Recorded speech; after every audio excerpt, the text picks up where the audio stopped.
Have you ever failed at something, a job, a relationship, a business idea, and instead of learning from it, you just felt broken? You tell yourself, I should be over this by now. But deep down, your self-esteem and confidence feel crushed. If that's you, stay with me. I'm Renata Karlinskaite, a psychotherapist and hypnotherapist, and today in this video, I will share a new science-backed 3-step framework to build your self-esteem and confidence after failure and become emotionally stronger than before.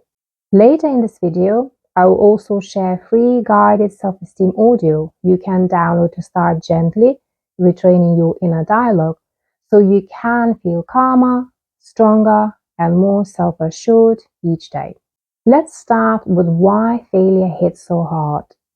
Your brain is always trying to figure out, am I doing okay? Am I good enough? It constantly looks for evidence from your life to answer that question. So when something goes wrong, you get rejected, make a mistake, or fall short, your brain quickly takes it as proof that you are the problem. That's not because you're weak. It's because your brain is wired to protect you by scanning for threats to your worth. But here is the good news. You can change those automatic conclusions your brain jumps to. And that's exactly what the 3-step ART method helps you do. It shows that real resilience isn't just about bouncing back.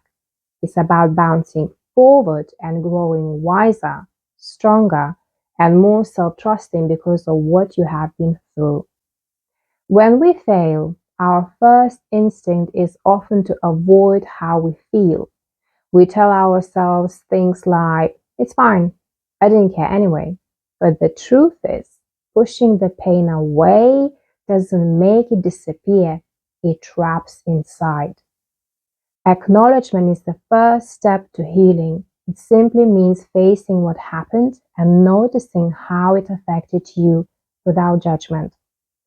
You can start by asking yourself, what exactly am I feeling about this? Maybe it's shame, embarrassment, disappointment, or fear of what others think. Here is the key. Naming and acknowledging the emotion helps it move through you rather than staying stuck.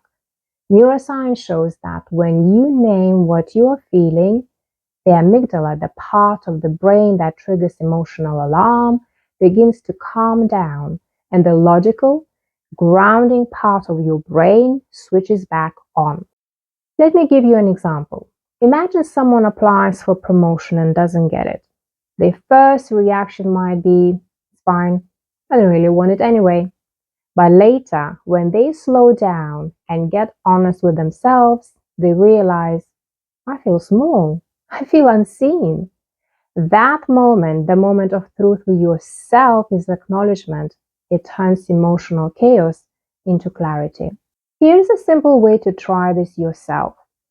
After a setback, take a moment to write down what you are feeling, even if it's just one emotion. If more come up, add them. There is no right number. Then add one gentle sentence of compassion, such as, it's okay that I feel this way. It's a normal human response. This is the first step of resilience, being honest with yourself and acknowledging what you feel. Here is something that can really support you in this healing process. I have created a free self-esteem audio that you can download and listen to. It's designed to gently retrain your inner dialogue, calm self-criticism, and help you rebuild self-worth from the inside out. You'll find the link in the description. And if you feel you're ready for deeper subconscious work with guided hypnosis to reprogram the beliefs that keep you stuck, you can explore my digital course, The Hidden Secret to Healthy Self-Esteem. It's a powerful next step if you want to go beyond the understanding and actually transform how you see yourself. Once you have acknowledged what happened, the next step is to reframe it. And reframing doesn't mean pretending it was a good thing or forcing positivity. It simply means changing the story you tell yourself about the experience. Most people go straight to, I failed, so I'm not capable. But a healthier reframe sounds more like, I failed, so I learned something about what didn't work yet. That tiny shift in meaning changes everything. Research shows that people who practice this skill, called cognitive reappraisal, which means seeing a setback from a more helpful perspective, develop higher resilience and stronger self-esteem over time. Let me give you an example here. Imagine someone starts a small business and it doesn't take off. The automatic thought might be, I'm terrible at this. But a reframe would sound more like, what did I learn or gain from this experience? Maybe they improve their communication, their planning, or their persistence. The difference is that reframing turns a setback from proof that I am not good enough into evidence that I am growing. Here is something you can try the next time life knocks you down. Instead of staying stuck in the pain, gently ask yourself 3 questions, or even just one, to shift how you see the experience. First, ask yourself, what did this show me about my strengths?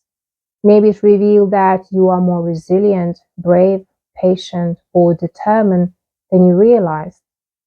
Then, if you can ask, what can I take from this that will help me in the future? Even a painful experience can give you new skills, clarity, or self-awareness that you can carry into next time.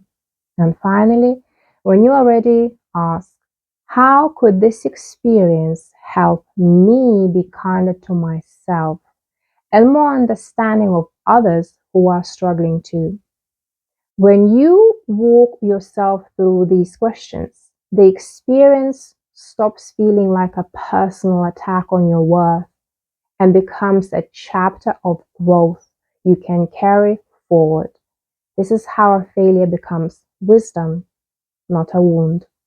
Now, it's time to tailor your recovery, which simply means choosing the kind of support that fits you and what you need.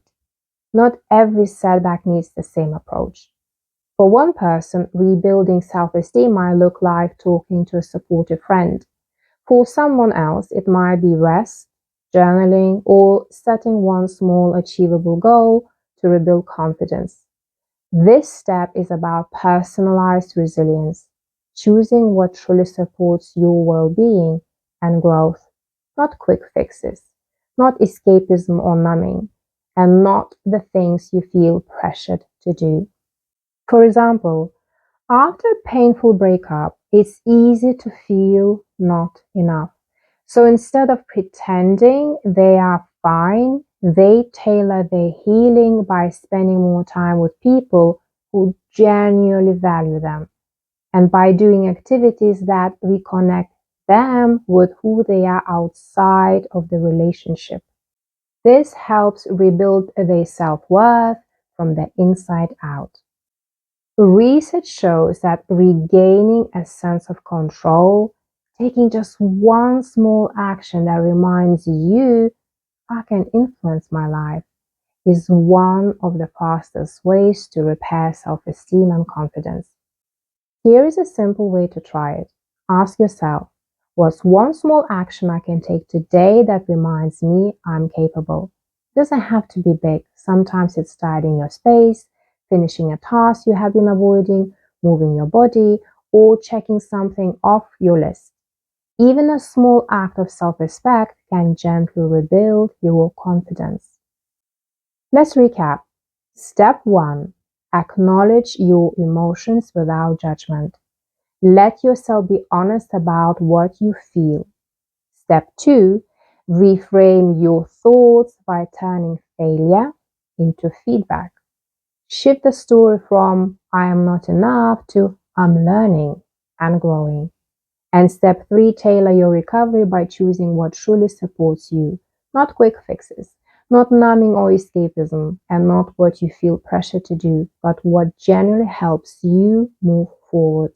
That's resilience in action, not just bouncing back, but bouncing forward with deeper self-trust and self-worth.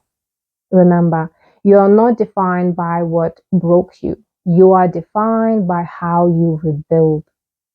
Comment below, I'm rebuilding, to affirm your growth and join others doing the same.